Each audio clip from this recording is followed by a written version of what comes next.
Thank you, Doctor. That was a very kind and overstated introduction. Huh?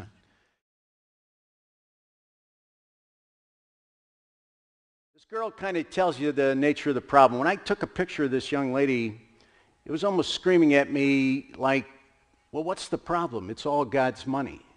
Why don't you give us some? That's the way she looked at me.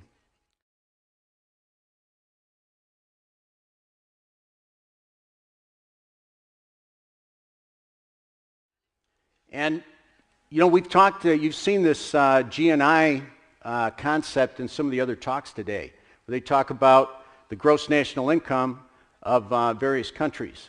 In Nigeria, they say it's 1160, but actually after you discount it for the oil, which never reaches the people, it's about 660 bucks a year. That's the total spend that they've got on a person. Well, if you only spend $660 on a person in a year, like for everything, they die when they're 47. That's the life expectancy in Nigeria.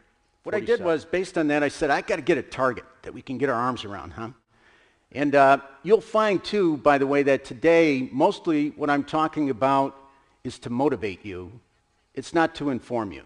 You might get informed just by accident, but I'm here to motivate you.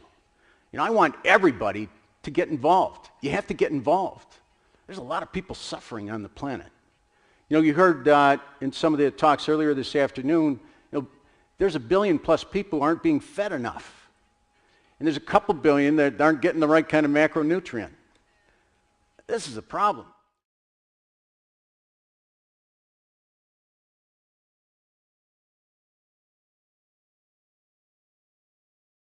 Look at this chart. This chart describes life expectancy as a function of gross national income for every country on the planet. I graphed them all up. And look at the shape of the curve. You can see that Nigeria is in a horrible spot, first of all. Second of all, it's on a very perilous part of the curve. One thing in the engineering world, we were trained right as babies in engineering. You want to be on the flat part of the curve, because then you can move a little left and a little right, and you could still do well, huh? But see, when you're on the slope of the curve that's dropping off like a cliff, you're in a very perilous position. The good news is it doesn't take much to move up the curve. The bad news is it doesn't take much to drop. $75 affords one more year of life.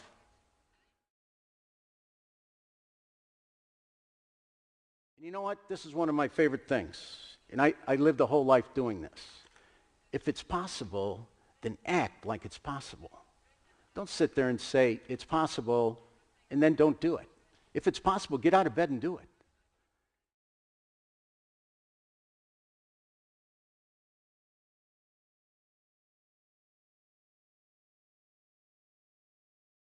The action are together. And so our vision for what we're doing in Nigeria, which is really our first step in Africa, it's really an African project, is we're going to balance the supply chain, which is just standard business. And look at all the elements of the supply chain and build it and make sure it's balanced. Because if we do that, we're going to start making money in Nigeria. Most of us are kind of familiar with this. And if you're in business, you understand that there's inputs. There's some activity, farming in this case, and then whatever comes out of that activity, you got to transport it to the manufacturing facilities where you add value to it, and then you market it. All of these elements have to be, quite frankly, fixed. They have to be smooth. One can't go faster than another. You know,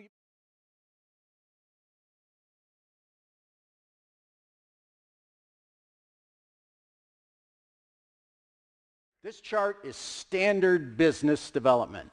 The way to read this, the y-axis on this thing is high margin at the top. You can make a lot of money, or there's no margin. That's at the bottom. And over to the left, it's a low core activity. We're no good at it. Or the weather's horrible. Or the soil's terrible. But we're just lousy at it. There's no chance on the left of this chart. On the right, we're very good at it. We're excellent at it. We're the best. So the quadrant that you want to be in is the upper right, because it's profitable and we're really good at it. And so what I did is I got a bunch of people in Nigeria together. This is the first chart we did back in the first meeting.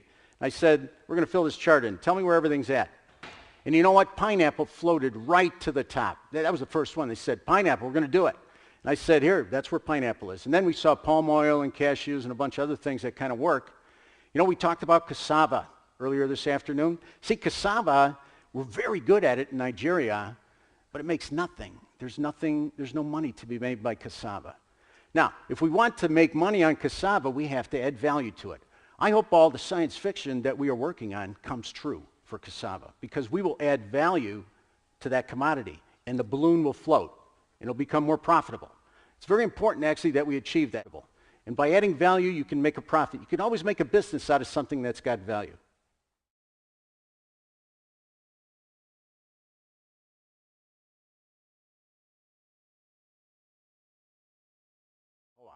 All the farmers are going to maintain their own businesses, their own farms, but they're going to be pooled together into like little mini farming, agricultural farming units.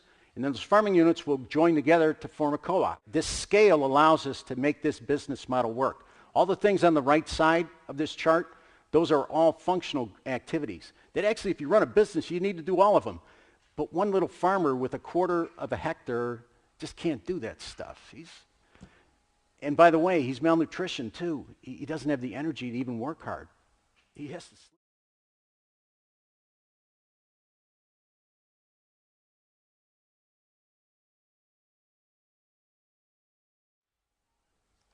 We've got a bunch of universities involved. We're creating demonstration farms at the center. And a demonstration farm where all the universities and everybody can come together and show what's the right thing to do. And then those people go back to the communities and tell, through the co-op system, they spread the good news for how to do it bigger, better, faster, more profitably. There's going to be contracts. There's going to be relationships between the manufacturing plants and the cooperatives, memorandums of understanding. We are designing it's very simple. By the way, everybody else in the world does this already. All we got to do is do it in Nigeria.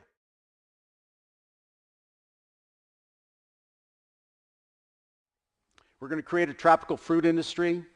We're going to have a manufacturing consortium working with the co-op, maybe working with groups in Germany, maybe working with groups in China who will be members of this association.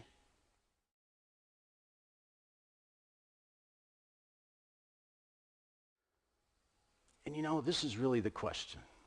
Why wouldn't the best resources in the world want to work on the toughest problem in the world? Makes sense to me. You know how you get on my team? Three requirements. It's very simple. You got to care, you've got to be willing to sacrifice, and you have to be good at doing really difficult. I married the person who was, quite frankly, most willing to sacrifice for me. I really believe in that.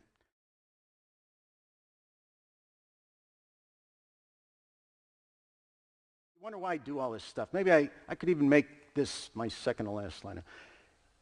I was hit by a car going T-bone into the side. He was going 150 kilometers an hour when he hit me. Nobody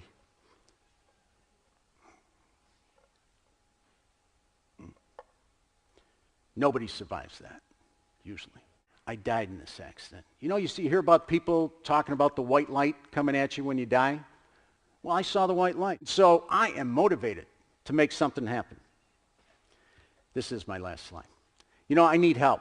I need money. Our team needs money. We need money for just sponsoring some of the things we're trying to do at each element of the supply chain. We probably need grant money for the front side, and we need other people to help us on the back side. With the manufacturing facility, the stainless steel isn't cheap. Now's the time. It's a call to action. We really need to do something. The planet's going to be a mess if we have 20% of the population in deep trouble like we do today. So that's it. Thanks.